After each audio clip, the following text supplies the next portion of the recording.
breaking news. Conversations from Gooberville. Live on TNN with Terry, our official disher of the tea.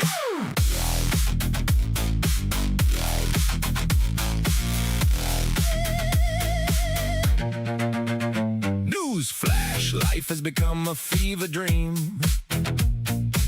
How do I get to this Gooberville? All the Alamo, that's where Pee-wee's bike is. I stumbled upon this. What are we doing? I remember the Alamo. There is no basement in the Alamo. We're chillin', trying to make money. We chillin' like villains with our favorite stocks. Welcome to Gooberville. I stumbled upon this. What are we doing? Welcome to Gooberville. Nice, nice. I'm naturally hairy. Thanks for sharing. I wish I was as hairy as you. Isn't this the furry convention? Waxing is offered behind the beaded curtains. Ouch! Ouch! I got like 3 chest hairs, same here. Smooth criminal, that's a lot less maintenance. We have to wash our costumes daily, things get messy.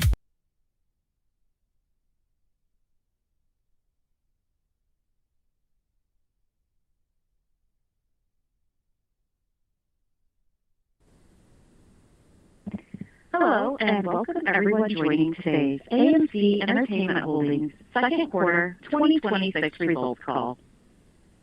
At this time, all participants are in a listen-only mode. Later, you will have the opportunity to ask questions during the question and answer session. To register to ask a question at any time, please press star 1 on your telephone keypad. Please note this call is being recorded and we are standing by if you should need any assistance. It is now my pleasure to turn the meeting over to John Merriweather, Vice President, Capital Markets and Investor Relations. Please go ahead. Thank you, Angela. Good morning. I'd like to welcome everyone to AMC's second quarter 2026 earnings webcast. With me this morning is Adam Aron, our Chairman and CEO, and Sean Viven, our Chief Financial Officer. Before I turn the webcast over to Adam, I'd like to remind everyone that some of the comments made by management today during this webcast may contain forward-looking statements that are based on management's current expectations. Numerous risks, uncertainties, and other factors may cause actual results to differ materially from those that might be expressed today. Many of those risks and uncertainties are discussed in our most recent public filings, including our most recently filed 10-K and 10-Q. Several of the factors that will determine the company's future results are beyond the ability of the company to control or predict. In light of the uncertainties inherent in any forward-looking statements, listeners are cautioned against relying on these statements. The company undertakes no obligation to revise or update any forward-looking statements, whether as a result of new information or future events. On this webcast, we may reference non-GAAP financial measures, such as adjusted EBITDA and free cash flow, among others. For a full reconciliation of our non-GAAP measures to GAAP results, please see our earnings release posted in the investor relations section of our website early this morning. After our prepared remarks, there will be a question and answer session. This afternoon's webcast is being recorded and a replay will be available in the investor relations section of our, this morning's webcast is being recorded and a replay will be available in the investor relations section of our website later today. With that, I'll turn the call over to Adam. Thank you, John. Good morning, everyone, and thank you for joining us to discuss AMC's record-breaking results for the second quarter of 2026. What a quarter, what a quarter, what a quarter. In AMC's entire 106-year history, there has never been a quarter like this one. Needless to say, I'm extremely pleased to report that AMC Entertainment achieved all-time record revenue and all-time record adjusted EBITDA for the period April to June 2026. More than 71 million guests visited our theaters worldwide in the second quarter, 13.5% more than last year, drawn by one of the most powerful and diverse film slates that we've seen in years. Second quarter total revenues for AMC and Odeon increased 14.2% year over year to approximately $1.6 billion, while adjusted EBITDA surged 70% to $321.4 million, exceeding $300 million in a quarter for the very first time ever. Let me say that again so that the prognosticators of doom, who have continued to vastly underestimate the will and the skill of AMC, despite our having risen to meet challenge after challenge after challenge during these difficult past 6 years, can hear me clearly. AMC reported record adjusted EBITDA of $321.4 million in Q2 of 2026. That's up $132 million over the results of last year's second quarter. And you may recall that last year's second quarter itself was a strong one. Both second quarter revenue and second quarter adjusted EBITDA exceeded Wall Street's expectations and established new all-time high points for our company. Equally important, we converted this outstanding performance into generating cash. Free cash flow for the quarter was $190.1 million. You all have known for some time that the overall industry-wide domestic box office was showing strength in the quarter. At $2.99 billion, it was the highest second quarter in 7 years. And perhaps of even greater note, of the 200 quarters in the past 50 years for which I have been able to personally scrutinize the statistics, this was the 5th best quarter ever in the past half century. Indeed, in the second quarter, 6 different film titles coming from Universal, Lionsgate, A24, and 3 from Disney had impressive domestic opening weekend grosses exceeding $75 million or more, in some cases, far more. But AMC did not just benefit from the rising box office tide, which, as you know, saw an overall 10.7% bump domestically. We also increased AMC's market share, as our domestic ticket revenues were up by even more, up by some 11.4%. Our European numbers also shined, as evidenced by our European attendance in the second quarter, increasing by 18% year over year. And I might add, with our European second quarter adjusted EBITDA more than quadrupling over the second quarter of a year ago.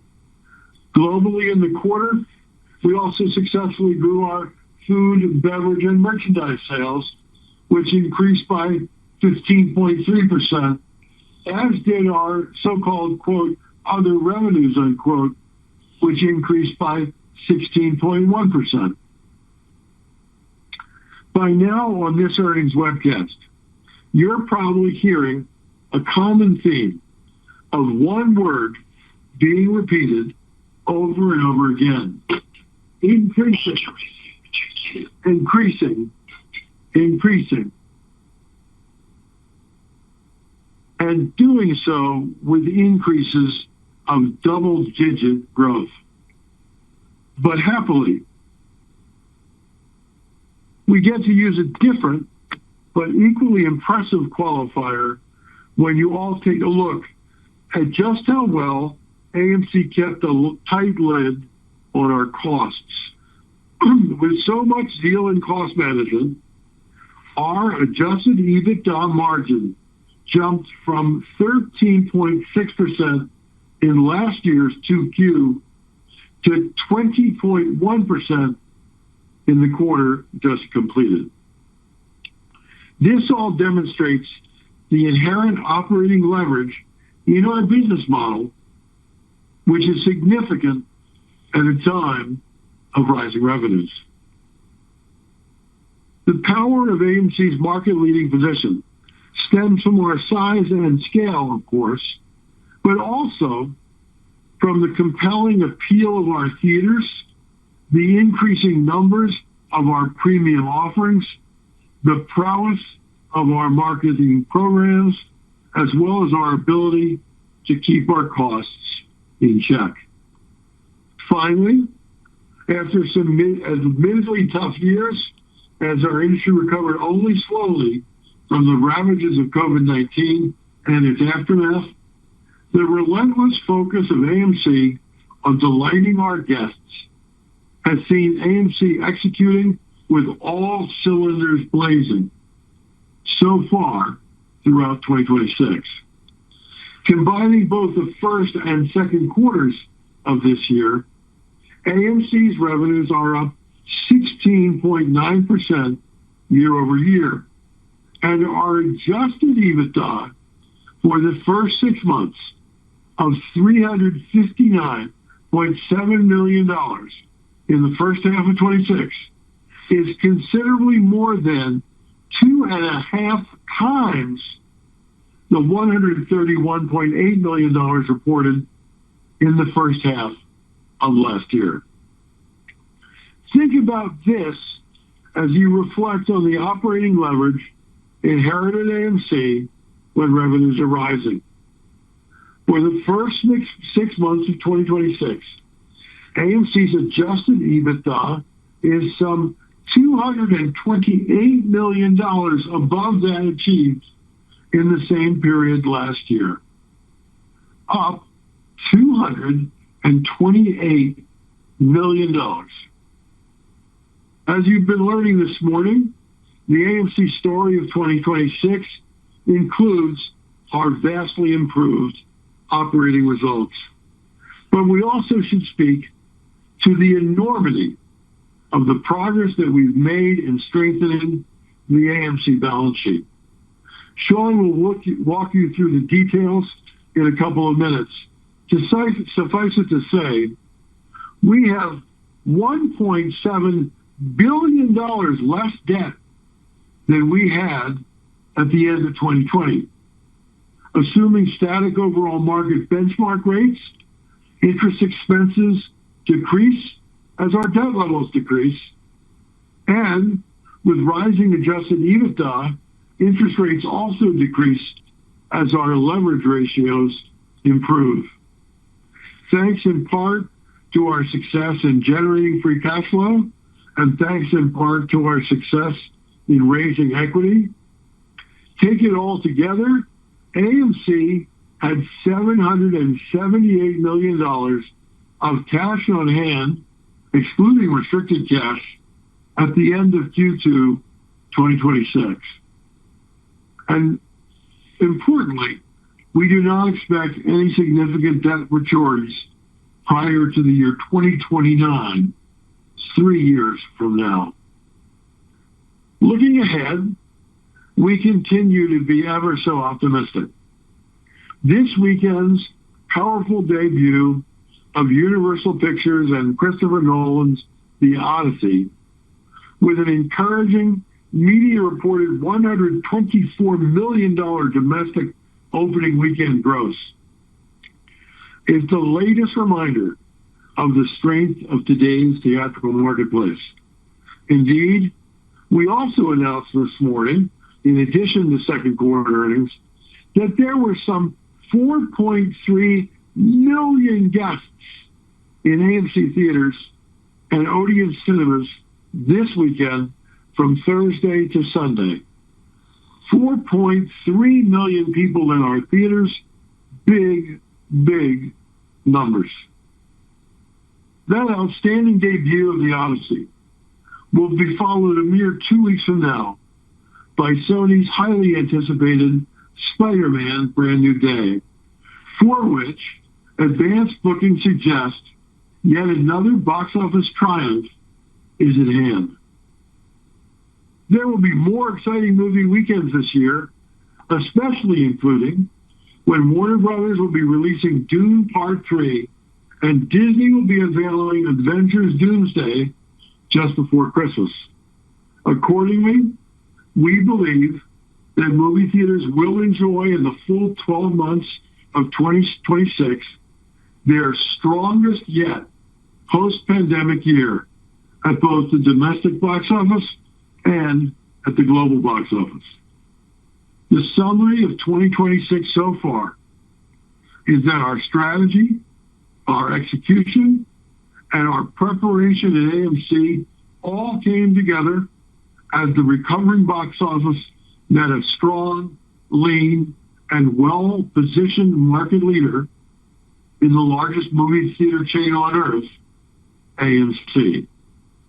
In short, $321.4 million of adjusted EBITDA, the best in 106 years. What a quarter, what a quarter, what a quarter.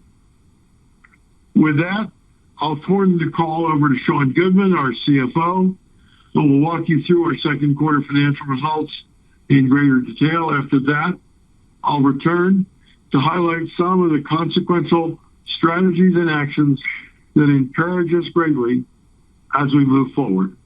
Sean? Thank you, Adam, and good morning to everyone. We are indeed proud of the Q2 results. They delivered the highest quarterly revenue and adjusted EBITDA in AMC's entire history. We did not simply benefit from a stronger industry box office, we outperformed. In the United States, admissions revenue increased by 11.4%, approximately 70 basis points ahead of the industry box office growth that was 10.7%. And in Europe, our attendance increased by 17.9%, and that's approximately 170 basis points ahead of the relevant industry attendance growth. The success of our initiatives around the market share, per patron profit, cost management, and portfolio optimization, coupled with the benefits of operating leverage, drove the second quarter adjusted EBITDA up 70% to the record $321 million. That is more than $30 million ahead of the previous record that was achieved almost 9 years ago when our attendance was approximately 23% higher. Comparing Q2 2026 results to the prior year, approximately $200 million of incremental revenue generated $131.9 million of additional adjusted EBITDA. That's a roughly 66% flow-through that drove our adjusted EBITDA margin up 650 basis points to 20.1%. The second quarter's performance was broad-based across our global circuit, with food and beverage revenue per patron and total revenue per patron hitting new all-time highs in both the domestic and the international businesses. In the United States, adjusted EBITDA increased by 57.5% year over year to $285.6 million, while in Europe, adjusted EBITDA increased by 337% to $35.8 million. Note that when comparing our second quarter 2026 results to the prior year, international revenue and EBITDA benefited by approximately 2% from European currency appreciation versus the US dollar. And also note that 2026 general and administrative expenses benefited from an approximately $5.5 million credit associated with insurance recoveries. It's informative to compare our results this quarter to the second quarter of 2019. That was before the onset of the pandemic and before the strategic actions that we have taken over the last 6.5 years. In this year's second quarter, the North American box office was approximately 7.5% less than than the second quarter of 2019. Yet in Q2 2026, AMC generated 6% more revenue and 39.5% more adjusted EBITDA than we did in Q2 2019, with attendance at our theaters approximately 26 million people or 26.5% less than in 2019. So we generated more revenue and significantly more adjusted EBITDA in a lower box office environment after 7 years of inflationary cost pressures and with approximately 16% fewer theater locations. This very clearly illustrates that we do not need the box office to return to pre-pandemic levels to achieve the same levels of EBITDA. This is because of the actions that we have taken and that we continue to take to enhance our market share, grow profit per patron, reduce our cost base, optimize our theater portfolio, and invest in the guest experience. During the second quarter, we closed 7 theaters and introduced 6 new premium large format and 25 new XL or extra large auditoriums. Since 2020, we have now closed 225 locations. We've opened 66 for a net reduction of 159 theaters, or approximately 16% of our global circuit. We have at the same time also added 77 premium large format and 193 XL or extra large auditoriums. This increases the number of premium or enhanced auditorium options available to our guests by more than 50%. Now let's move to the balance sheet. Our priorities are clear. 1, maintain sufficient liquidity. 2, reduce borrowing costs and extend maturities. 3, lower financial leverage. And 4, invest in high return opportunities that enhance the movie-going experience at AMC. During the quarter, we successfully refinanced $400 million of debt that was due in 2027, thereby extending the maturity by 4 years. We also eliminated approximately $155.8 million of exchangeable debt that was due in 2030 through its conversion into equity. And we completed $150 million of at-the-market equity offering, raising more than $85 million of gross proceeds during the second quarter. In addition, we recently completed a $200 million registered direct equity offering with several institutional investors. Following the closing of that transaction, we exercised our right to redeem the remaining $125.5 million of 6.8% senior subordinated notes due in 2027. This redemption is subject to a 30-day notice period, and as such, the subordinated notes will be redeemed on July 24th, 2026. As a result of the debt refinancing and repayment actions taken in the second quarter, we do not anticipate any material debt principal payments required prior to 2029, and our go-forward annual cash interest expense will be reduced by approximately $16 million. Our outstanding first half of 2026 financial performance, together with a meaningful improvement in the balance sheet, has resulted in a substantial reduction in our financial leverage ratios. And thanks to the terms that we negotiated in our various debt documents, the financial leverage reduction achieved during the second quarter is expected to trigger a reduction in the interest rate paid on approximately 75% of our debt. This will result in a lowering of the annual interest expenses by approximately $51 million. Yet another significant step in the transformation that we've been driving over the last 6 years. At the end of June, thanks to free cash flow generation of $190.1 million and the benefit of the capital raised during the quarter, our cash on hand was $778 million, excluding $42 million of restricted cash. It is important to note that on July 24th of this year, $125.5 million of cash will go out to be used for the redemption of our subordinated debt. As you may recall, our working capital cycle is closely tied to the seasonality of the box office. Generally, this has resulted in a positive cash impact from working capital in the second and fourth quarters and a negative cash impact in the first and third quarters. And we do expect this cadence to continue through 2026. With a strengthening balance sheet, enhanced cash position, and a resurgent box office, we're continuing to execute on the highly successful AMC Go plan. And we expect net capex for 2026 to be between $200 and $235 million.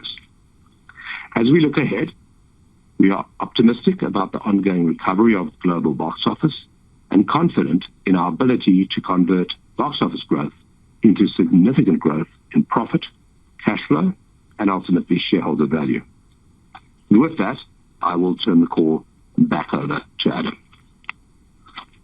Thank you, Sean. I want to briefly address a few key topics, 6 to be specific, before turning to your questions.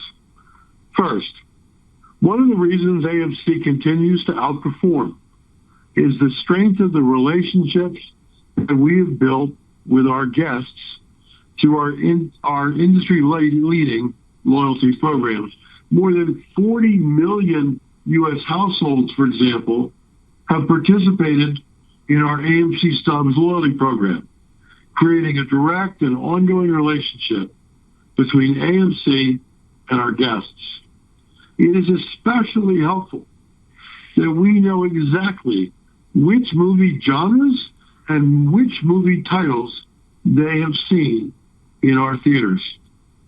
Through our loyalty programs, we're then able to develop a valuable understanding of our guests, reward their patronage, and encourage them to visit our theaters for the movies that they most like more often. AMC Stubs members represented just more than 50% of our total U.S. guest count in the second quarter. Second, benefiting from our many best practices learnings from our highly successful limitless subscription programs in Europe, I cannot rave enough about the success of our A-List subscription program in the United States, the one that lets you see up to 4 movies a week for a flat monthly fee of somewhere between $24 and $30 a month plus tax. At the end of the second quarter, more than 1.1 million moviegoers were members of our A-List program, more than double the membership that AMC's A-List had just 5 years ago. A-List is such a popular program, especially among Gen Z moviegoers, and it gives AMC a more consistent and increasingly more predictable cadence to welcome a younger generation to flock to movie theaters, as their parents and grandparents did before them for decade after decade, dating back a full century or more. Indeed, A-listers who also get to participate in our AMC Stubs loyalty program were responsible for right around 20% of all AMC theater patronage in the U.S. during the second quarter. Think about that. 1.1 million people out of the 330 million Americans are so loyal to AMC that they represented about 20% of our movie-going customers in the second quarter, which itself was so successful. Third, Sean often mentions with great satisfaction our closing non-performing theaters and opening shiny new ones. What is so impressive here is that the theaters that we're opening so outgross and have so much more combined profitability than the theaters that we've shut. What's more, our willingness to do so also has given us the credibility we need in the theater landlord community to successfully renegotiate and receive much more attractive lease terms on many of the theaters that routinely come up for renewal each and every year. Fourth, AMC is the movie theater chain that led the way with recliner seating, both in the U.S. and at our Lux branded theaters across Europe. Ironically, many of our highest grossing theaters simply can't take reclining seats because they require so much seat loss. We just can't afford to give up those seats in theaters that are so thoroughly patronized. Fortunately, we have a solution to this conundrum. Our relatively new branded AMC Club Rocker seat is much more attractive and much more comfortable than the seats that preceded it. The seat loss is but a fraction of the seating given up to install full recliners. And it also costs only a fraction to deploy the Club Rockers compared to what we previously were investing. The AMC Club Rocker seats propelled AMC Burbank, AMC Lincoln Square, and AMC Empire to be among the highest grossing theaters across the entire country week after week after week. Just as it has been for the past several years, we will remain highly disciplined with our capital expenditures efforts. But even so, we have figured out a way to relatively inexpensively get more of these Club Rockers into more of our top performing theaters, which will make them even that much more appealing to moviegoers. Fifth, I've noticed that many analysts have been writing recently about the power of extra large format and premium large format screens. I want to remind you how much of a commanding lead AMC enjoys, most importantly with IMAX and with Dolby Cinema, among others, along with our house brands, consumer preferred premium products all, and proudly featured in the world of AMC in the US and Odeon in Europe. Globally, AMC and Odeon now have deployed and operating some 226 IMAX screens, 182 Dolby screens, 83 iSense screens, 47 Prime screens, 14 ScreenX and 40X screens, along with 193 XL screens. Just about 750 in total. No other movie theater chain on earth comes even close. And these auditoriums are so popular. They represent only about 8% of our total screen count. But for the Odyssey this weekend, for example, they generated more than 50% of our total ticket gross for the film. IMAX especially performed fabulously well with the Odyssey. Chris Nolan's epic movie was filmed entirely with IMAX cameras, and our IMAX auditoriums are just packed right now. That's a real triumph for both IMAX and for AMC.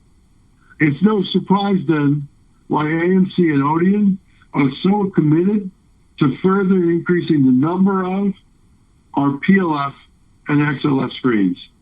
Mostly using third-party capital to get there, I think that we can affordably increase that total count of our PLFs and XLFs by 100 and 250 more auditoriums over the next 2 to 4 years.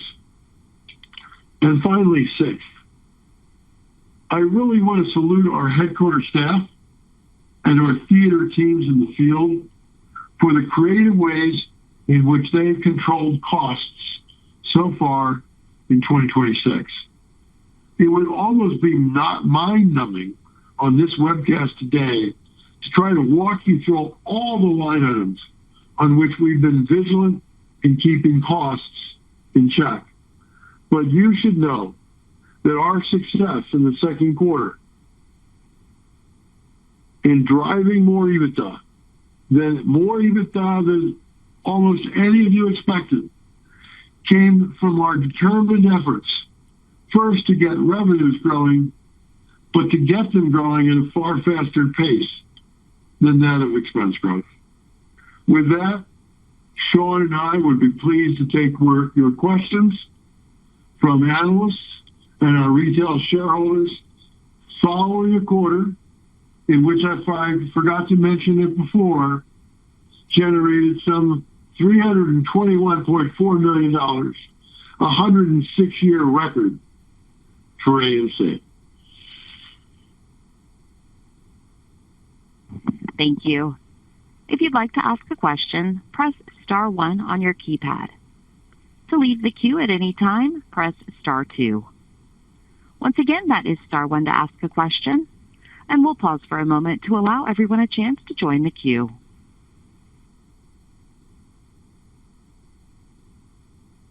And our first question today comes from Mike Hickey with StoneX. Your line is open. Please go ahead. Hey, Adam, Sean, John, congrats, guys, on an incredible 2Q, strong first half performance. Two questions, Adam. The first is probably your point 6 on your team's cost discipline here, which has been exceptional, holding your OPEX basically flat in 2Q. How sustainable do you think that cost discipline is in the second half? And would you expect continued revenue growth to drive similar operating leverage? Thanks, Mike. And by the way, Mike, our top lawyer at Weill Gottschall is named Michael Hickey. So it's very confusing. It's very confusing. Thanks for your nice words about the quarter. It was quite a good one. There were a few one-time items in the second quarter last year and this year. So I don't know if we'll have exactly the same expense growth going forward, expense growth containment going forward as we had at Q2, but that's a small piece of what was going on in Q2. What was really going on in Q2 is just we really contained costs.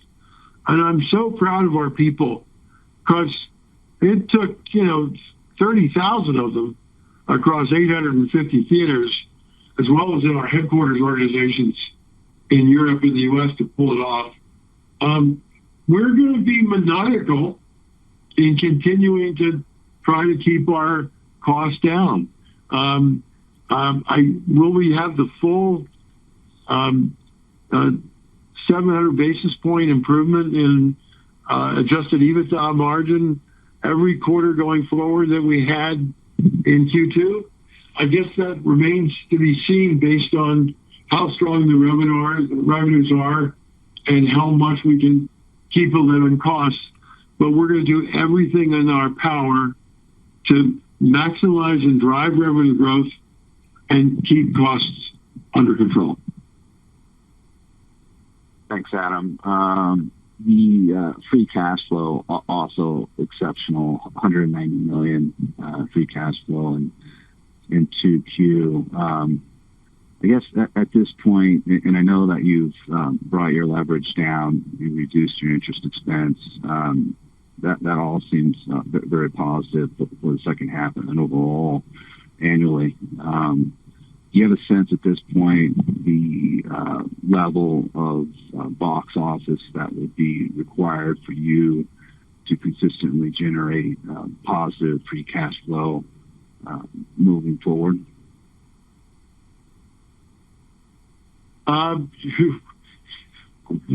To how many decimal points would you like that answer?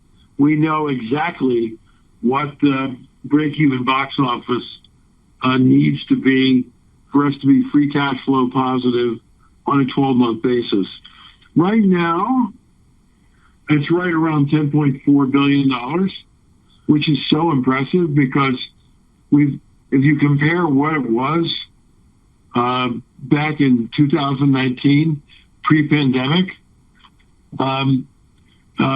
add 7 years of inflationary costs and wage pressure, among other things, and everything is more expensive that we buy, because as everything that everyone buys is more expensive over 7 years. You would have thought the break-even box office would have been much higher, but we've done such a great job in increasing our profit per patron and controlling our costs. We're within sight of being cash flow positive, not for a quarter, but for a year. And the efforts to continue to drive that break-even box office level downwards continue.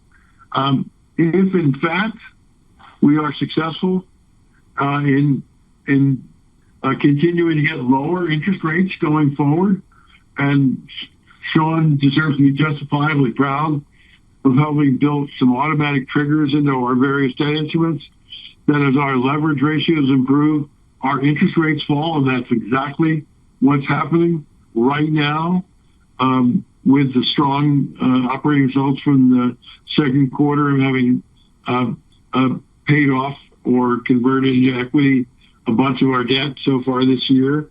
If interest expense goes down, that means that the break-even box office level goes down as well. As I said to your earlier question, Mike, we're going to continue to do all in our power to drive revenues. Remember that something like 2/3 of our incremental revenue dollar falls to the EBITDA line. And we're going to do everything in our power to keep costs under control. We're not quite break-even neutral for the full year, but boy, are we close, and there's so much improvement over we've been since 2019. Thanks, Adam. Thanks, guys. Congratulations. Thank you. And our next question will come from Alicia Reese with Wedbush. Your line is now open. Thanks. Great numbers, guys. Congrats on the quarter. I have a couple questions about international. Just looking at the admissions revenue per screen growth of 20% year over year, and that's on a 34% growth last year in the second quarter. And some really nice growth in the first quarter, strong expectations for the back half of the year with a good slate.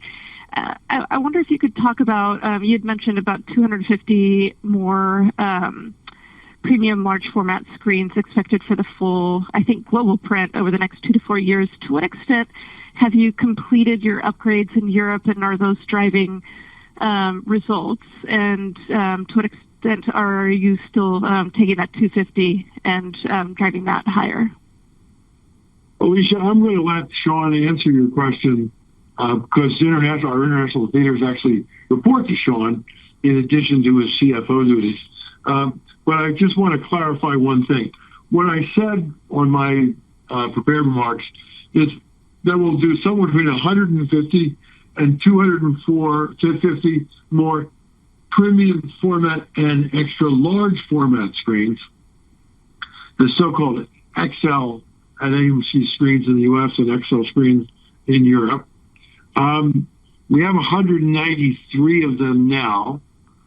I'm sure that we can add 100 more, maybe more than that, across the U.S. and Europe going forward. So there's a lot of opportunity to add more screens. And we do get a healthy price premium for our premium products. Here in the U.S., for example, our IMAX auditoriums, our Dolby Cinema auditoriums, usually are carrying something like a $6 or $7 price premium over a traditional auditorium. Our Prime auditoriums and our iSense auditoriums are also commanding healthy premiums, And even our XL screens are commanding smaller price premiums, but price premiums nonetheless, basically up maybe 10% above normal auditorium pricing. And not only do we get higher prices for these premium products, but they're also the auditoriums that book first. And you just need to look at this one weekend on Odyssey that our premium and extra large format screens were 8% of our screens, but 50% of our growth. I mean, you know, the premium format screens and extra large format screens have the generating power of, 6 times that of a normal auditorium. So you can be sure that we're going to do all in our power to increase the number of IMAX auditoriums in our system, Dolby Cinema auditoriums in our system, ScreenX and 40X auditoriums in our system, and our house brand Prime and iSense auditoriums and our XL screens. With that, do you want to make a further comment, Sean, about Europe? Thanks, Adam, and thanks, Alicia, for the question. We are very fortunate because, in line with what Adam is saying, we have a very long list of extremely high return projects, longer list than we could afford to actually invest one particular point in time. We're also fortunate that we're able to get co-funding from our technology partners, from our landlords, to do investments in our theaters. The opportunity in Europe is pretty much the same as it is in the US. The recliner penetration in Europe is actually quite significant than in the US, so there's an increased opportunity with recliner penetration. The Lux theater conversions that we've done in Europe have generated extremely high returns. And so those opportunities exist, and we're spending at the moment pretty much a proportionate amount of capital in the US and Europe, and on these very, very high return projects. And I might add, for as excited as we are about the current profitability in the second quarter of AMC, there's so much operating leverage in our company that when revenues rise, EBITDA rises at a much more rapid clip. And as Sean said, there are a lot of growth opportunities that we look at, but I don't want anyone to have the wrong takeaway from this conversation. If you look at the last 6 years, AMC has been incredibly disciplined in our capital expenditure efforts. We've skinny down CapEx and embraced only the most obvious successful products and projects. We intend to continue to be extraordinarily disciplined in our capital expenditure process as we go forward. And as a quick follow-up, can you just discuss briefly the ROI on the European recliner upgrades and just compare that to US back when you were doing that, and the premium and large format screens as well? Is the ROI similar to US? Simple answer, and they vary project by project, but it's not uncommon for us to see ROIs achieved of 30% or more, 40% or more, 50% or more. On the XL screens, they were so inexpensive to create because the screens already existed. We just didn't necessarily market that we had them. The IRR of the XL screens is pretty much infinite. Our total cost to put an XL screen in place, XL screen, for which we're getting a 10% price premium in perpetuity, at least if current pricing were to continue. I don't want to make any forward-looking statements about pricing. But our expenditures for a XL screen were under $20,000 a screen.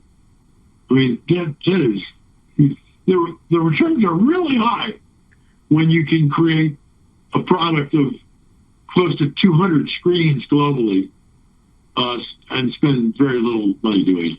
And I'll add to that as well, as one would expect, the returns are also really high when you can get co-funding from your landlords or your technology providers as well.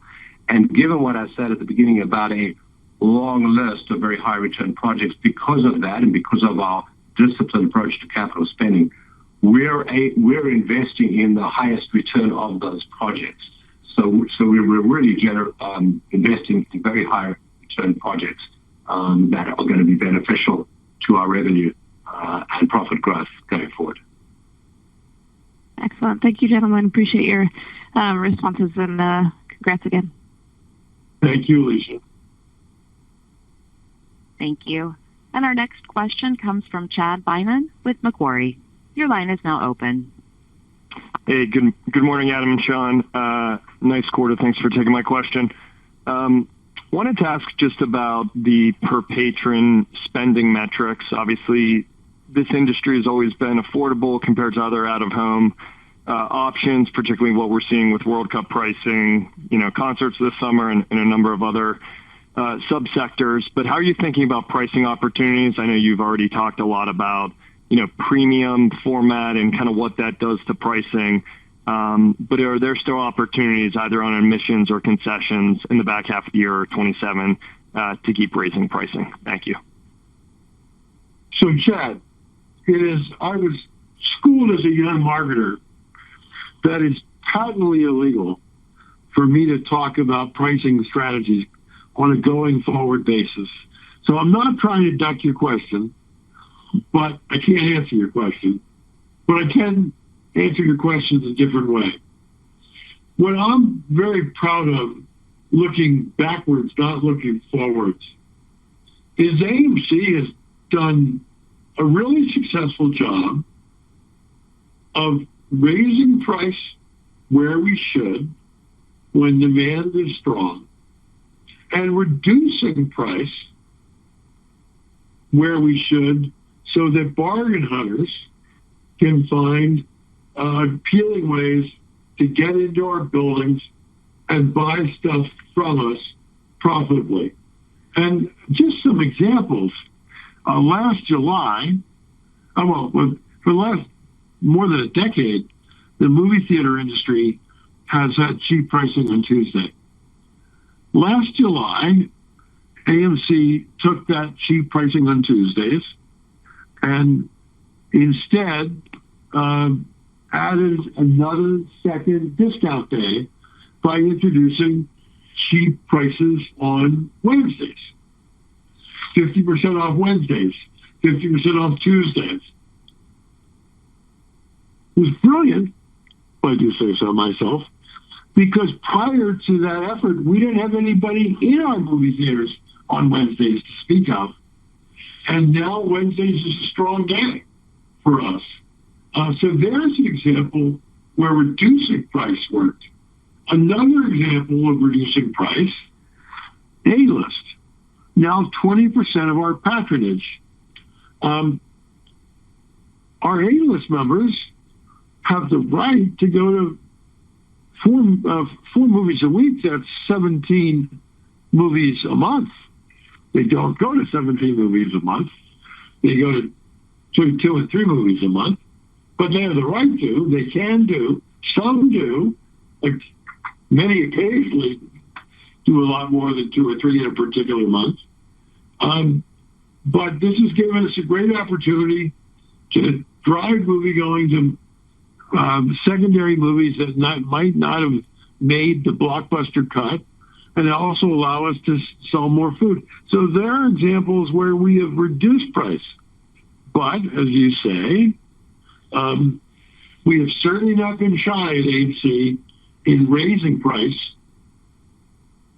for our premium offerings on weekends, for our blockbuster titles. I could give you example after example after example where we have proven to ourselves and to the outside world that there, again, looking backwards, not looking forwards, that there has been price opportunity, and that AMC has smartly been able to take it. And if you compare the average ticket price that AMC achieves, and you compare that to all the other large mass operators, you're going to continue to find, I believe, that AMC is more successful in commanding higher ticket pricing than our competition. That is a testimony to our proven ability to smartly price, both in having raised prices where we should and having reduced prices where we should. And if I could add just one thing, is that we shouldn't completely equate revenue per patron increases to price increases, right? Because in the case, for example, of our average ticket price, significant portion of that increase is driven by the mix. More guests choosing to go to premium formats and willing to pay for that price. In the case of food and beverage per patron, is driven by us introducing of the movie-themed popcorn containers, which have been incredibly successful. Now, if you look even at the case of our other revenue, it's driven by adding new revenue streams such as retail popcorn, etc. So we can grow our revenue per patron without necessarily increasing price. It's providing new opportunities for audiences to get a premium format, providing new movie-themed content, movie-themed merchandise, etc., to excite the movie-going experience, etc. That drives the revenue per patron as well. And we are cognizant that the market's opening in 7 minutes, so we're going to make sure we try to be quick. But I'm just so proud of this. I keep bursting at the seams. 4 years ago, our movie-themed merchandise business had revenues of zero because we weren't in the business. This year, 2026, full year, when you add up our U.S. movie-themed merchandise and our European movie-themed merchandise, we should exceed $100 million in movie-themed merchandise in our various theaters. Like, that's out of thin air. Good for us. Thank you both. I'll leave it there. Appreciate it. Thank you. Thank you. And our next question comes from Patrick Scholl with Barrington Research.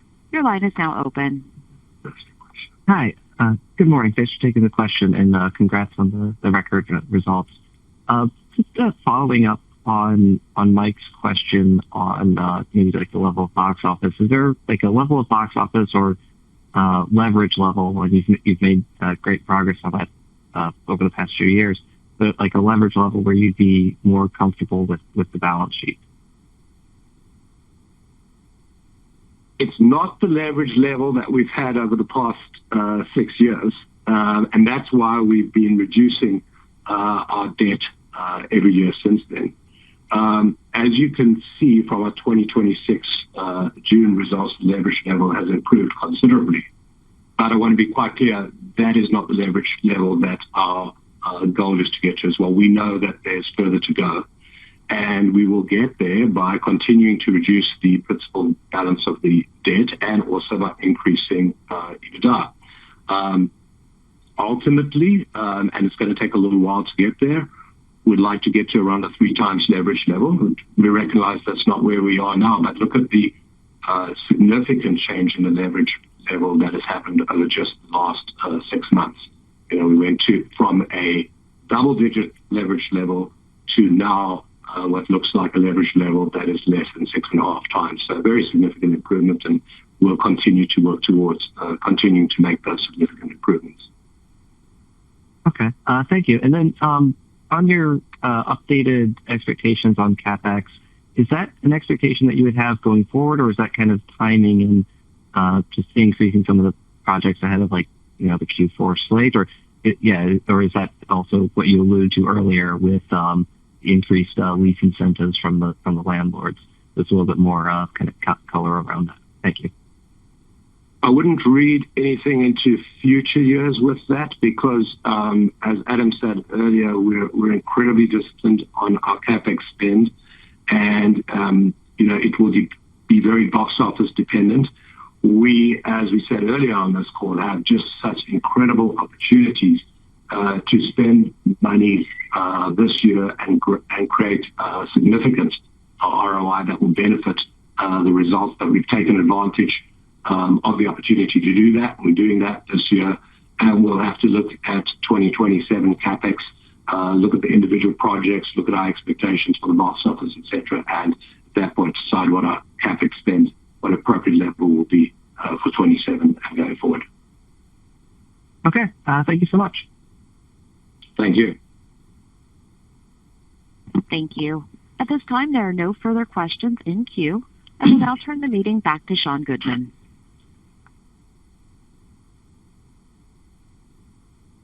Thank you very much. Adam, I think there's time for just one quick question from our retail investors. So the question relates to equity and capital markets, and the question notes that we have done 2 equity raises during the second quarter, and just a question to discuss the rationale for these equity raises and why they are important to AMC, our business. Thank you, Sean.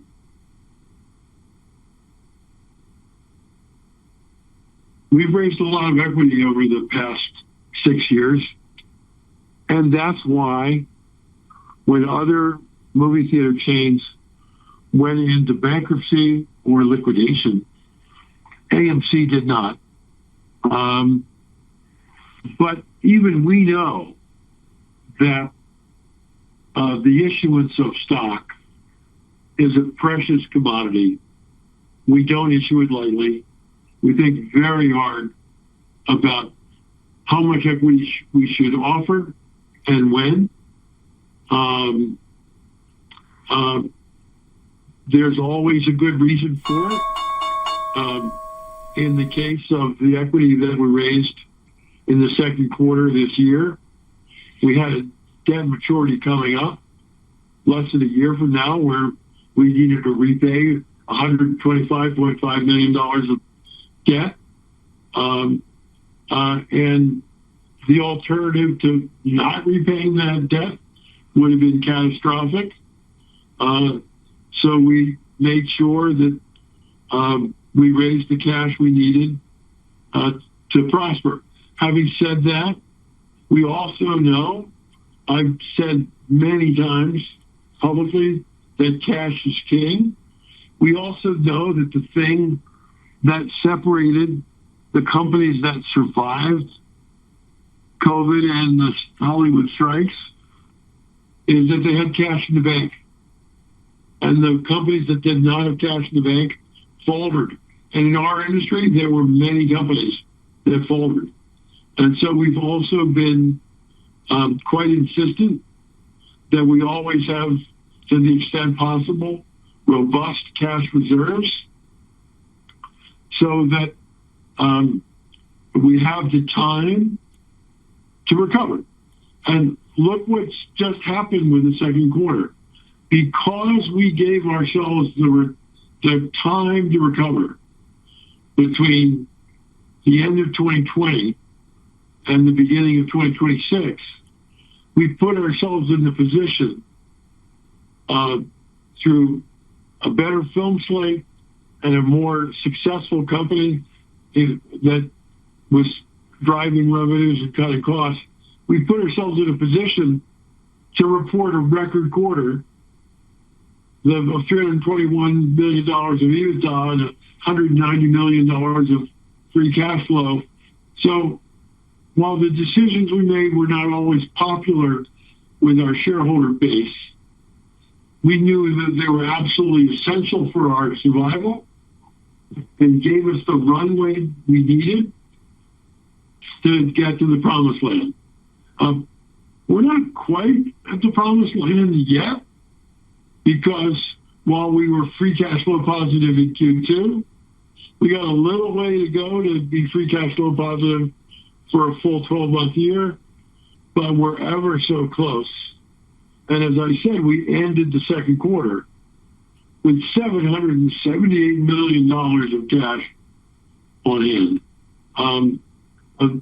Tough decisions, but they were made with great care and deliberation. With that, I think the market's opening, so we're going to finish off this call. I want to thank all of you for participating today, both our analyst community and our retail shareholders who joined the webcast. And I leave you with 3 simple thoughts, which are not going to be a surprise to any of you. Number 1, holy moly, what a quarter we just completed. The best in 106 years with $321.4 million of EBITDA. Number 2, if you were one of the 4.3 million people in our theaters this weekend who reveled at the Odyssey, it's got a 95% score from critics on Rotten Tomatoes and a 97% score from audiences on Rotten Tomatoes. I would strongly encourage you, buy a movie theater ticket, go out and see the Odyssey on a giant screen. It's how that movie was meant to be seen, and you're in for 2 hours and 50 minutes of extraordinary entertainment. And 3, while I think the Odyssey is going to have legs for many, many weeks, just 2 weeks from now, Spider-Man Brand New Day will open in our theaters as well. And our theory, based on the advanced bookings that we've seen, is with all these good movies that have come out this year, especially in the second quarter, 6 movies opening to $75 million or more, Toy Story 5 coming out to $140 million opening, Odyssey coming out to $124 million opening. We think that Spider-Man is going to be the biggest movie of the year so far. So, there's going to be a lot of movies for you to choose from this week, this month, and throughout the remainder of calendar year 26. Thank you one and all for joining us today. Thank you. This brings us to the end of today's meeting. We appreciate your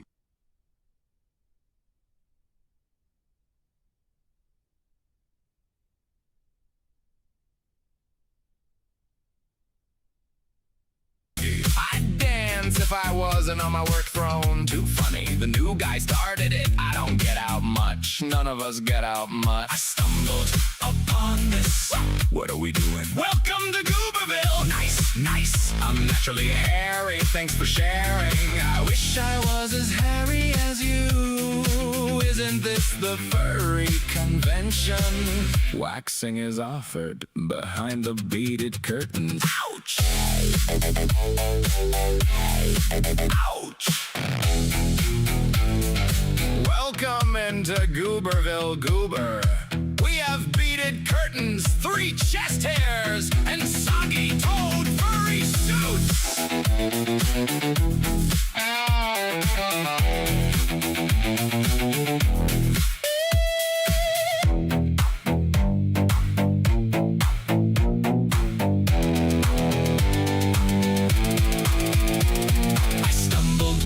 On this. What are we doing? Welcome to Gooberville. Nice, nice. I'm naturally hairy. Thanks for sharing. I wish I was as hairy as you. Isn't this the furry convention? Waxing is offered behind the beaded curtains. Ouchie, wah, wah, wah. Ouchie, wah, wah, wah. Ouchie, wah, wah, wah. Really came in asking what's up with us, then told us I'm hairy as fuck, boys. Fucking legend. I was told it was a furry convention. Did I just see a bald raccoon? Ouchie, wah, wah, wah.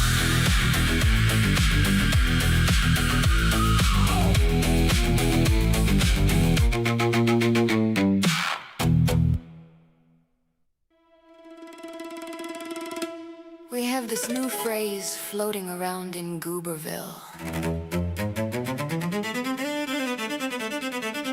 It involves a ghost and some bees. This isn't very easy to explain, you see. So the ghost and the bees decided they would play a little game called hide and go seek. And it goes like this.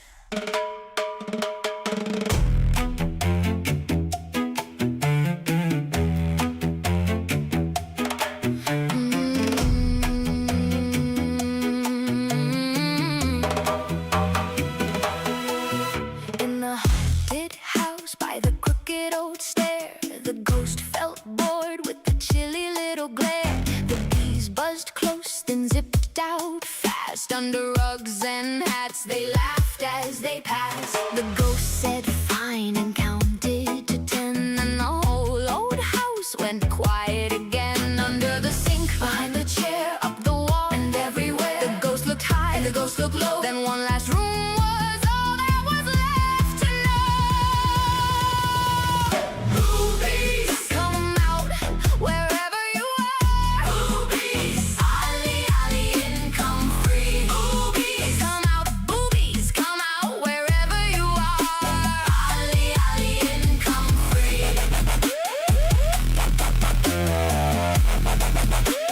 Ollie, ollie, income free.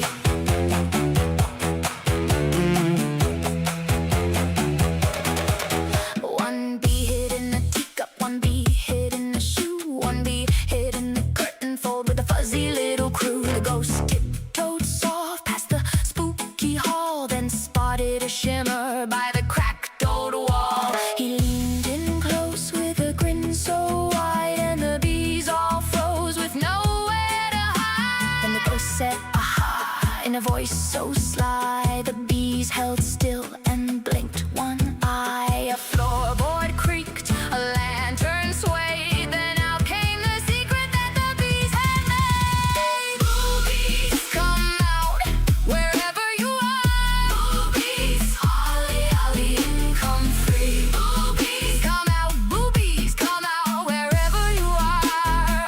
Ollie, ollie, income free.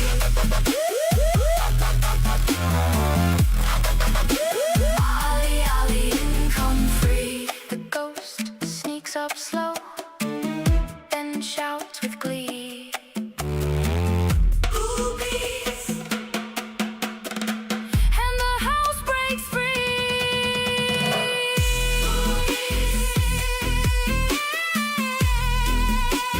Ollie, ollie, income free. Boobies.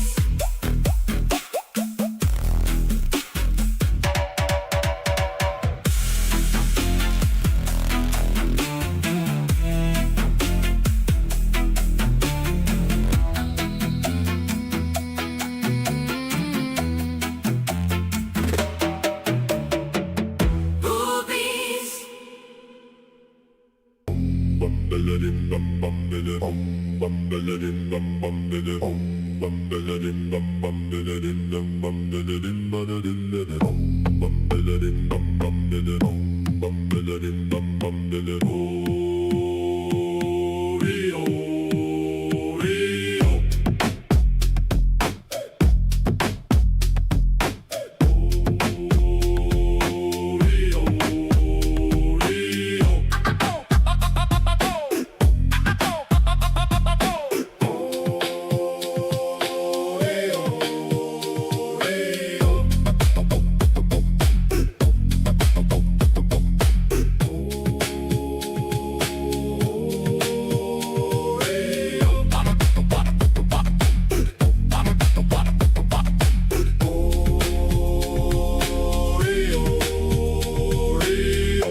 to welcome you to AMC Theaters, where we make movies better.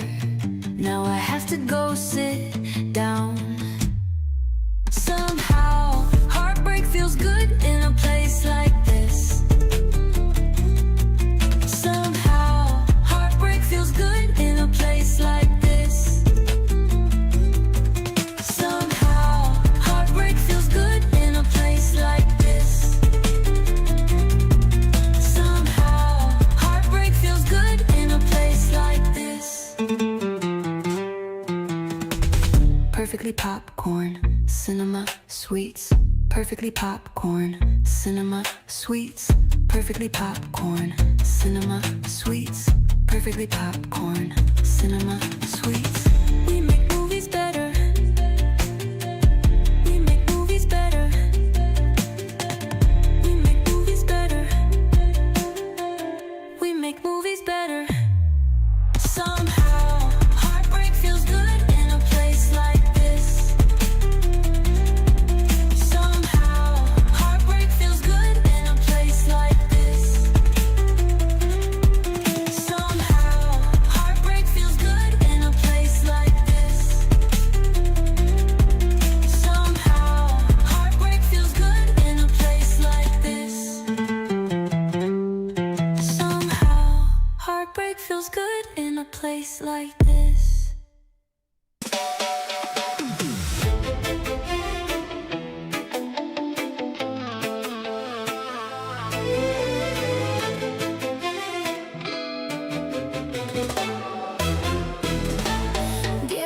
Sancho Panza, Nacho, Primadoro Sánchez. El burrito que en nuestros corazones se ve. El que en fotos siempre suele aparecer. Suave y bello, imposible de no querer. Sospechamos que es tímido al andar y con solo mirarlo te logra encantar. Diego, Sancho Panza, Nacho, Primadoro Sánchez. Qué lindo es verlo entre los verdes breñales a veces. Diego, Sancho Panza, Nacho, Primadoro Sánchez. De pelaje blanco y orgullo que crece, pero en la maleza su sombra se ofrece, donde tranquilo se esconde y desaparece. Diego, Sancho Panza, Nacho, Primadoro Sánchez. Mastica su maíz entre verdes y breves. Qué alegría saber que nació esta criatura tan noble, tan dulce, tan llena de ternura. Con cubo en la mano le vamos a ver, pero ha desaparecido. ¿Dónde puede ser? Ahí está, escondido entre hierba y placer. Diego, Sancho Panza, Nacho, Primadoro Sánchez. Qué lindo es verlo entre los verdes breñales a veces. Diego, Sancho Panza, Nacho, Primadoro Sánchez. De pelaje blanco y orgullo que crece, pero en la maleza su sombra se ofrece, donde tranquilo se esconde y desaparece.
The piece of my heart feels like grace of God.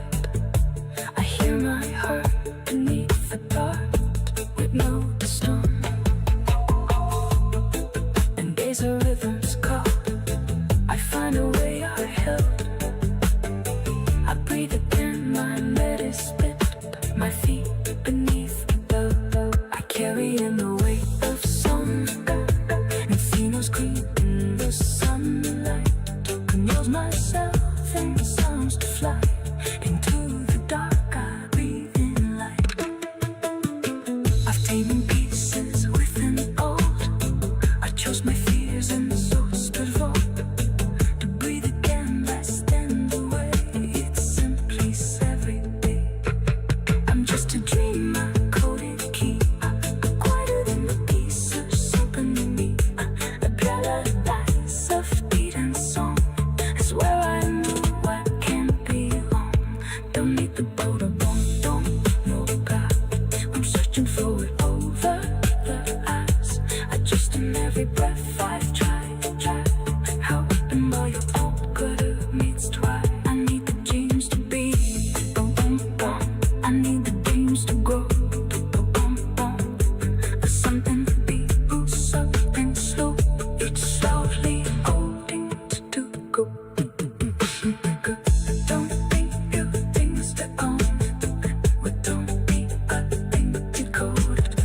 And if the moment and though we'll feel that they understood. Don't think I'm too sure and I'm gone, but don't think so close and I'm fit that's open. Into the into the you don't dreams to be the bull. Still, I'm stuck in the I think I fall into the out. I still my feet to find that part. I walk a pace, I thirsty apart. A content healing place. I'm just a breeze that nothing go. Dreams myself and soul. I'm myself and soul so cool. I do think myself and go. I don't think. I don't think. I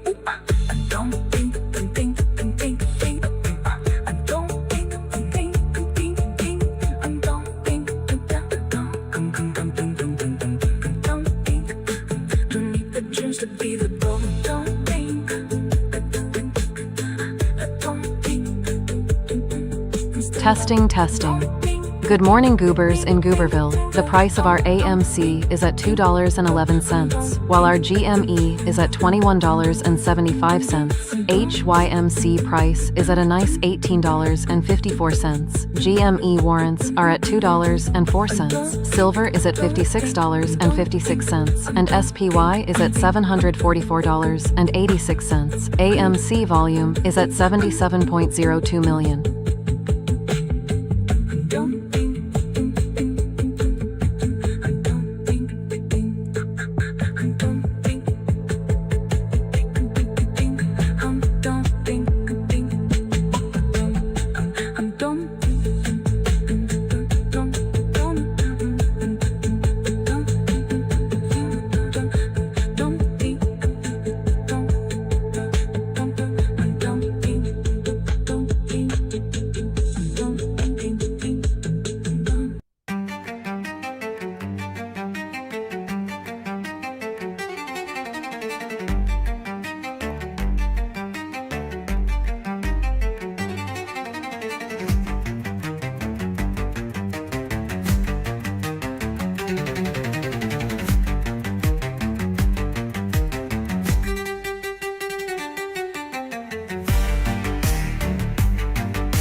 Into the dark pool we go. Drop us, throw us, toss us in the air.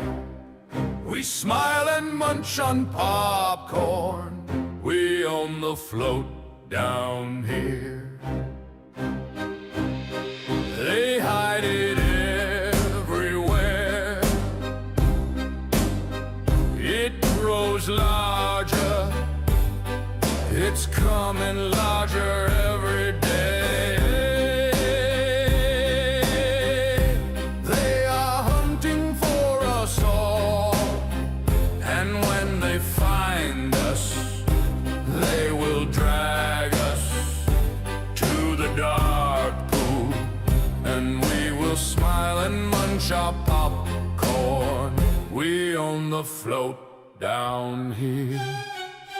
With our tickets for the rocket to the moon, the countdown begins. 5, 4, 3, 2, 1. Lift off. We have no fear. We own the float down here. Into the dark pool we go. Drop us, throw us, toss us in the air. We smile and munch on popcorn. We own the float down here. Into the dark pool we go. Drop us, throw us, toss us in the air. We smile and munch on popcorn. We own the float down here. We own the float down here. We own the float down here. Tick tock, boom.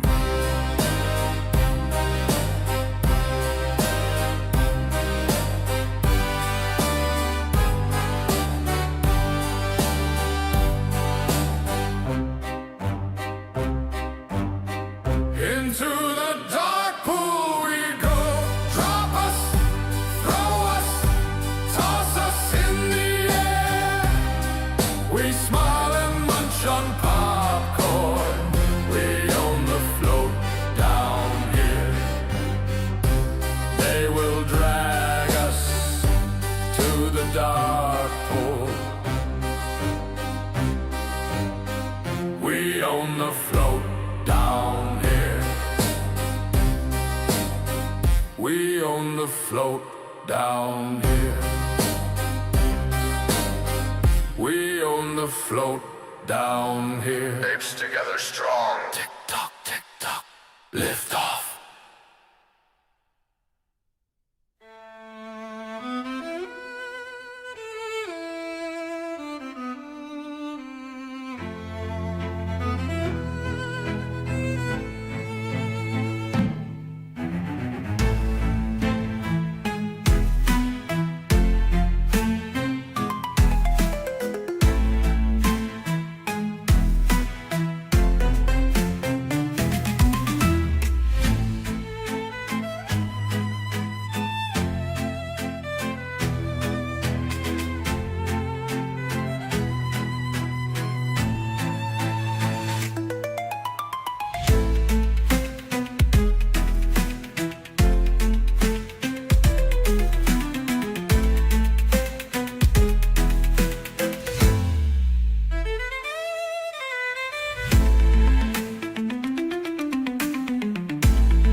Look at the enemies go, running away with the slow steps. Standing around, not a whole lot to do. Pirates in the crow's nest.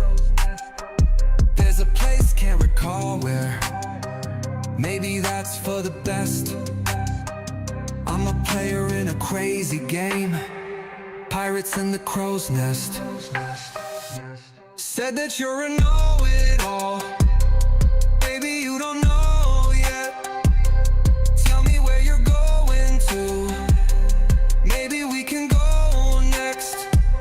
Maybe we can go next. Pirates in the crow's nest. Dark days of the ancient gods, living in the darkness, running away from the certain death. Pirates in the crow's nest. There's a place in the sea where I see a piece of you and me. Pirates in the crow's nest. Said that you're a know-it-all. Baby, you don't know yet. Tell me where you're going to. Maybe we can go next. Maybe we can go next. Pirates in the crow's nest.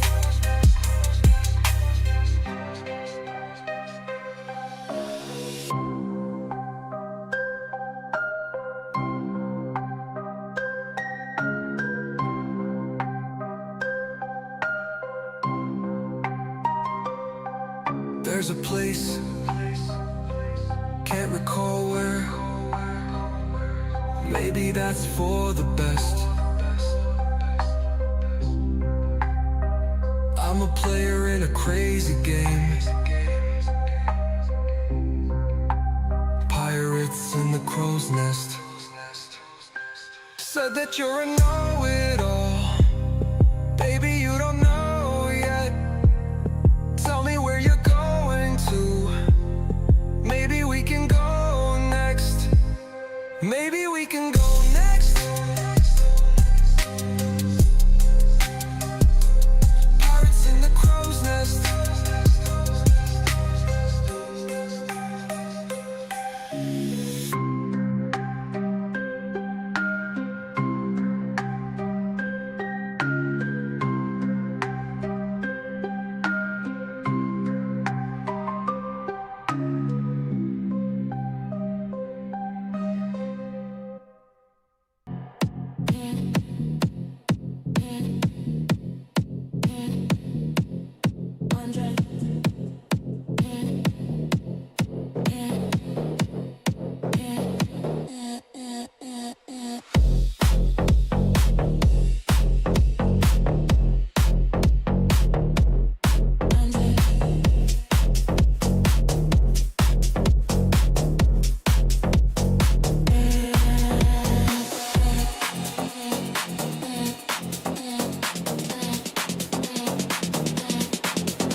a secret that I haven't told anyone yet.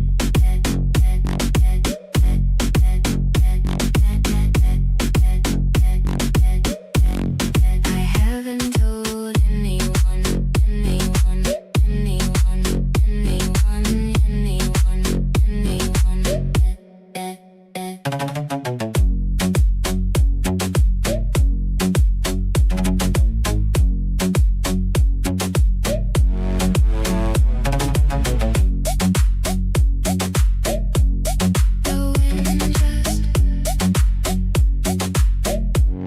just whispered a secret.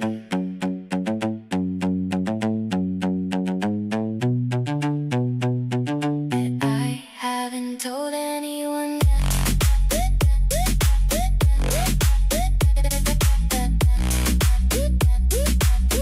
I haven't told anyone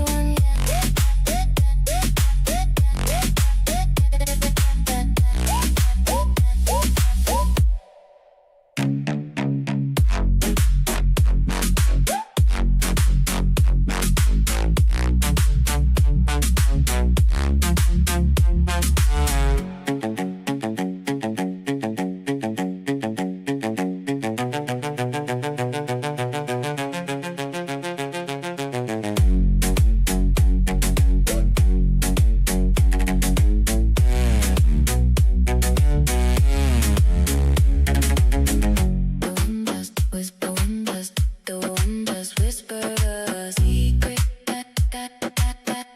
Haven't told anyone yet. The wind just whispered a secret. Haven't told anyone yet. The wind just whispered a secret.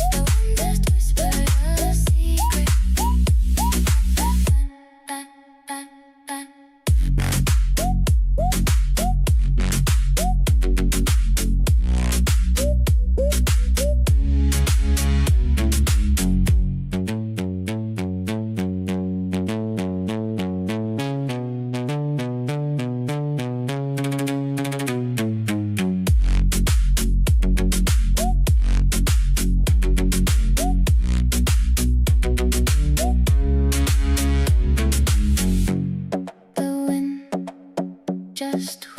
whispered a secret that I haven't told anyone yet. Anyone yet. Anyone yet. Anyone yet. Anyone yet.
AMC.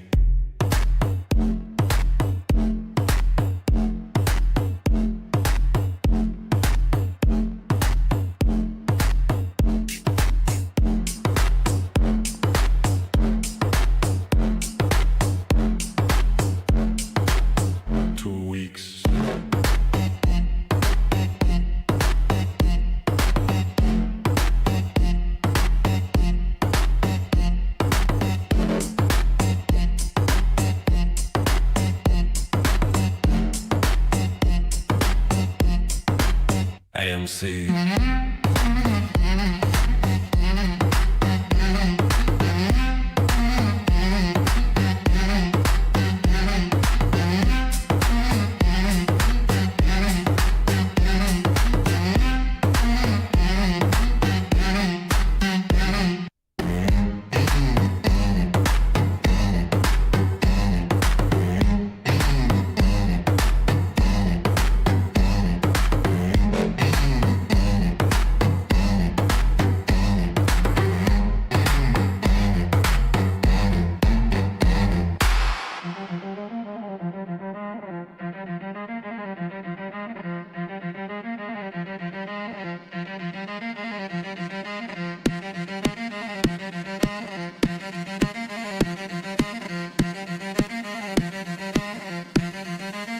IMC.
chica bow wow wow wow wow wow wow wow wow.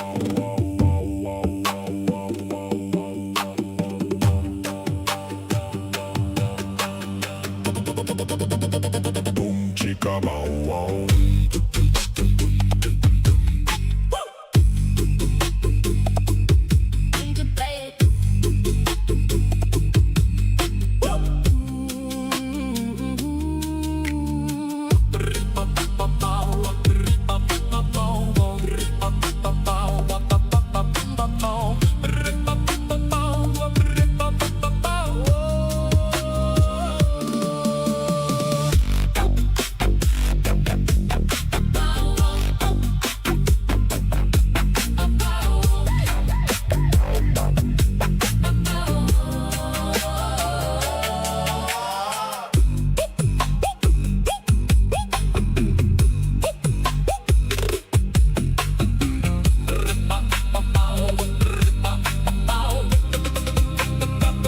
Chica bow wow.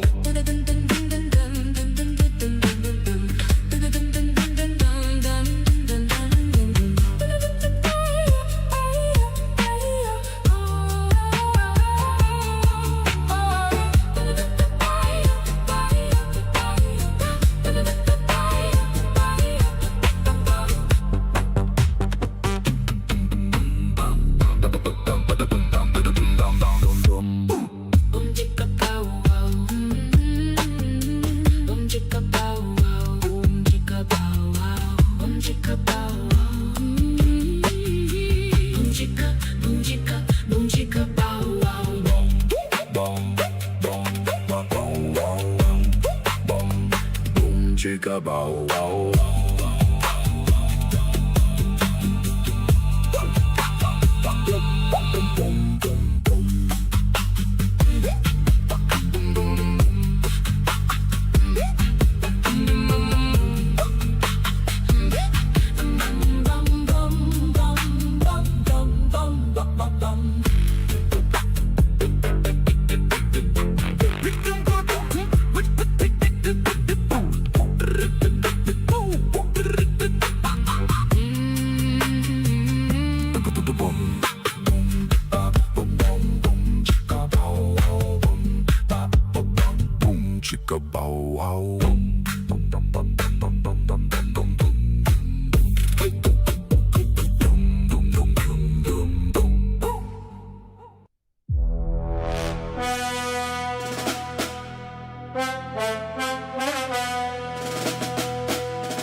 TP for my bungle.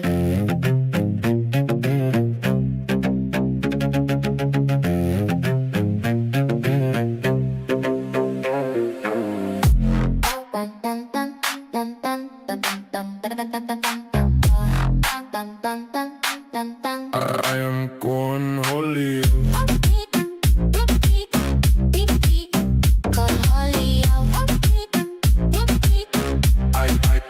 I'm on B for my bungalow. Bungalow.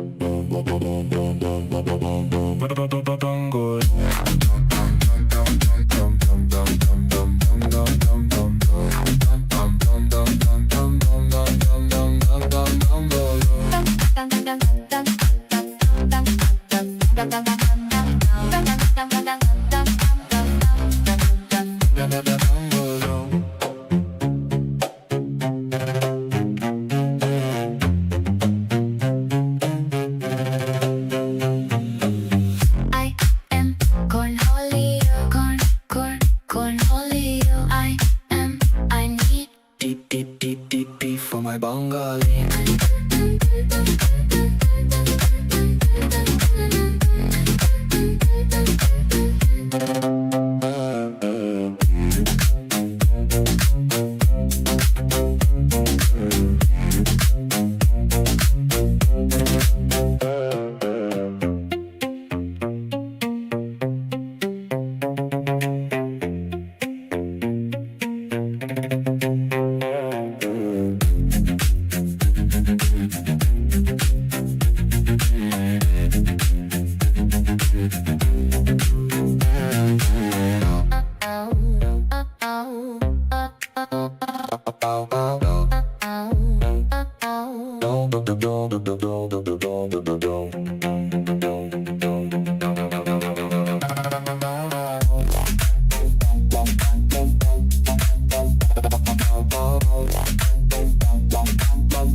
For my bongo, for my bongo.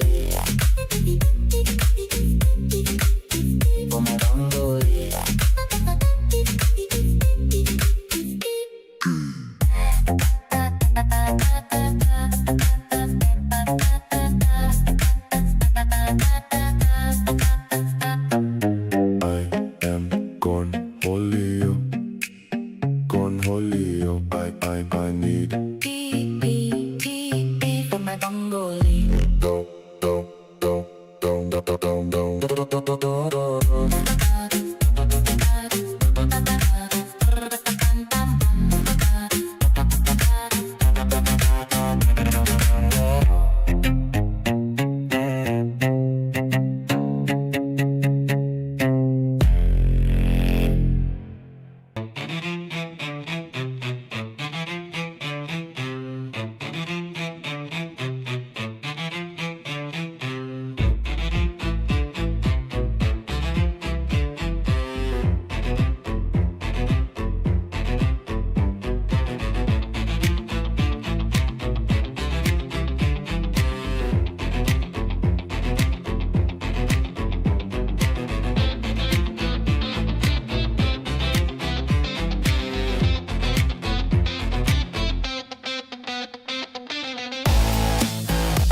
headgies.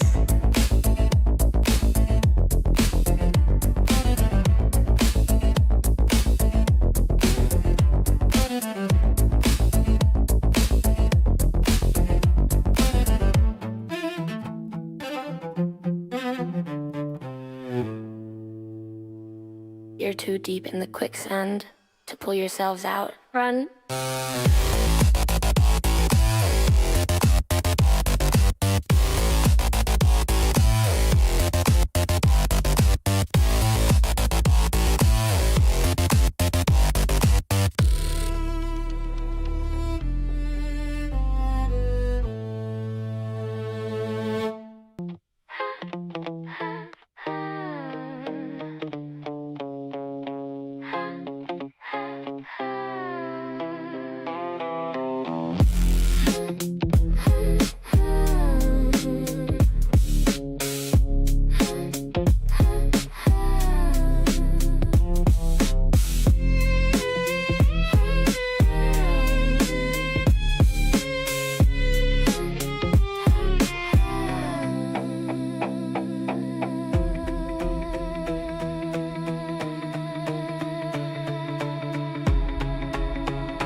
dum dum dum dum dum dum dum dum dum. Oh, dum dum dum dum dum dum dum dum dum dum dum dum dum dum dum dum dum.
Testing, testing. Good morning, Goobers in Gooberville. The price of our AMC is at $2.33, while our GME is at $21.75. HYMC price is at a nice $18.93. GME warrants are at $2.02. Silver is at $56.99, and SPY is at $746.23. AMC volume is at 107.45 million.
When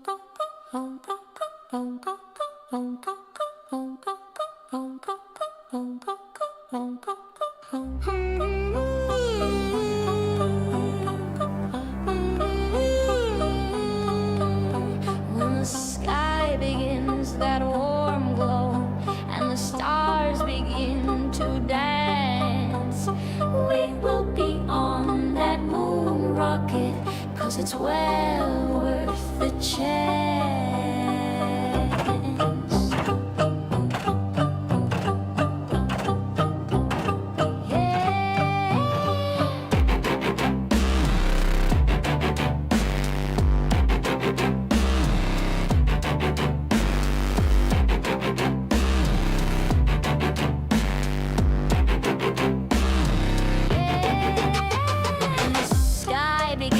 That warm glow and the stars begin to dance. We will be on that moon rocket, 'cause it's well worth the chance.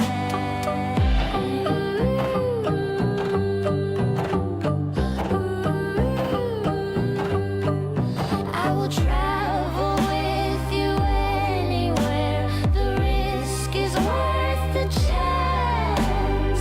You have a plan, and I have a plan, but it's well worth the chance.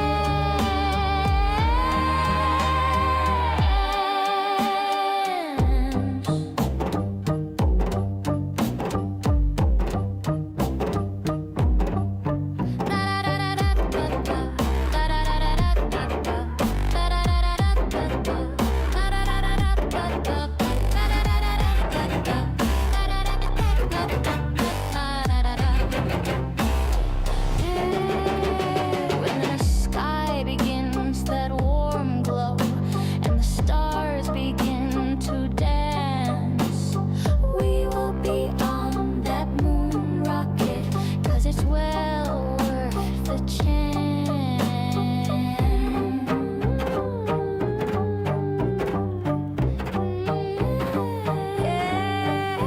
When the sky begins that warm glow and the stars begin to dance, we will be on that moon rocket, 'cause it's well worth the chance.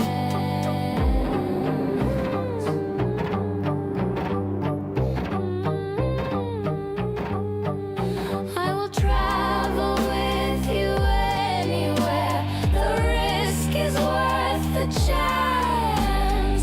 You have a plan, and I have a plan, but it's well worth the chance.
Honaji.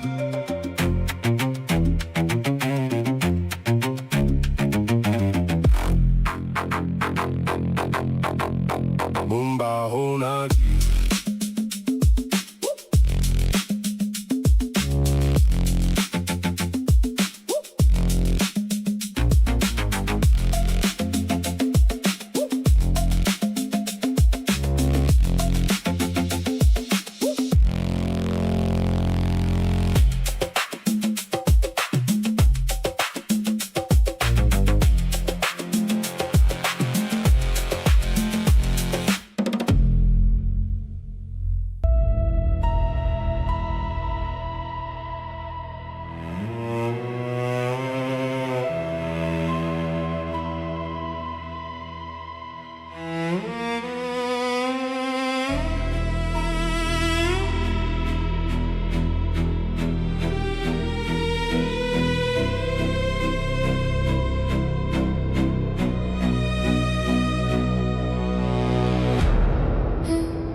The breeze rolls in like a long lost kin.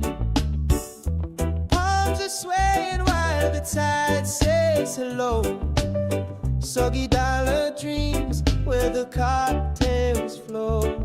Oh, South Carolina boy with a soggy dollar smile, living for the beach every carefree mile.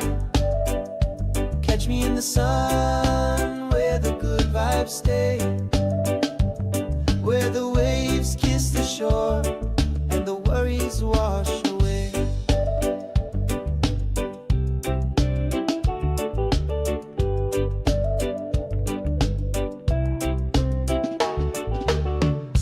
Flip-flop slapping on a weathered dock, crab pots rattling as the pelicans flock. Sunburned shoulders, but I just don't care. Island lingo whispers in the salty air. Oh, South Carolina boy with a soggy dollar smile, living for the beach every carefree mile.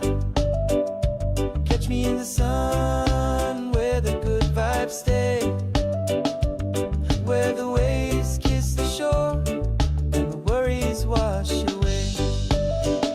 Let the hammock swing under a mango sky, with a rum-soaked laugh and a wink in my eye. Every grain of sand writes a story of joy. You know you can't resist. South Carolina boy, South Carolina boy with a soggy dollar smile, living for the beach every carefree mile. Catch me in the sun where the good vibes stay, where the waves kiss the shore and the worries wash away.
da-da-dum, da-da-dum, da-da-dum.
but oh